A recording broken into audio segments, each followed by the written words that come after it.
ಹೇ ಎಲ್ರಿಗೂ ನಮಸ್ಕಾರ. ಇಂದಿನ ವ್ಲಾಗ್ಸ್ಗೆ ಸ್ವಾಗತ ಸುಸ್ವಾಗತ. ಇವತ್ತು ಸ್ಯಾಟರ್ಡೆ ಮಾರ್ನಿಂಗ್ ನಾನಿವತ್ತು ಚೀಸಿ ಸ್ಯಾಂಡ್ವಿಚ್ನ ಮಾಡ್ತಾ ಇದ್ದೀನಿ. ನಂಗೆ ತುಂಬ ದಿನ ತಿನ್ನಬೇಕು ಅಂತ ಆಸೆ ಆಗ್ತಿತ್ತು, ಬಟ್ ಇವತ್ತು ಫೈನಲಿ ಮಾಡ್ತಾ ಇದ್ದೀನಿ. ಸೊ ನಾನು ಆಲ್ರೆಡಿ ಎಲ್ಲ ರೆಡಿ ಮಾಡಿ ಇಟ್ಕೊಂಡಿದ್ದೀನಿ. Chopper made my life easy. ಹಿಂಗೆಲ್ಲ ಆಗಿದೆ. ಬೌಲ್ ಚಿಕ್ಕದಾಯ್ತು ಅಂತ ದೊಡ್ಡ ಬೌಲ್ ತೊಗೊಂಡೆ. ಇವಾಗ ನೆಕ್ಸ್ಟ್ ನಾನು ಪೆಪ್ಪರ್ ಚೀಸ್ ಸ್ಪ್ರೆಡ್ ಹಾಕೊತಾ ಇದ್ದೀನಿ. ಇದಕ್ಕೆ ನಾನು ಇನ್ನೂ 2 ಸ್ಲೈಸಸ್ ಆಫ್ ಚೀಸ್ ಹಾಕ್ಕೊತಾ ಇದ್ದೀನಿ. ತುಂಬ ವಾಟ್ರಿ ಆಗೋಯಿತು. ಕುಕ್ಕುಂಬರಿಂದ ಜಾಸ್ತಿ ವಾಟರ್ ಬಂದುಬಿಟ್ಟಿದೆ. ಇನ್ನೊಂದು ಚೂರು ಪೆಪ್ಪರ್ ಪೌಡರ್ ಹಾಕ್ಕೊತಾ ಇದ್ದೀನಿ.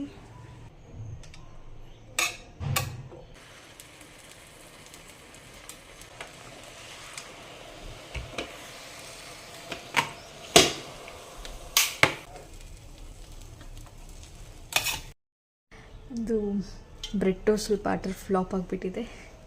ಫುಲ್ ಒಂಥರ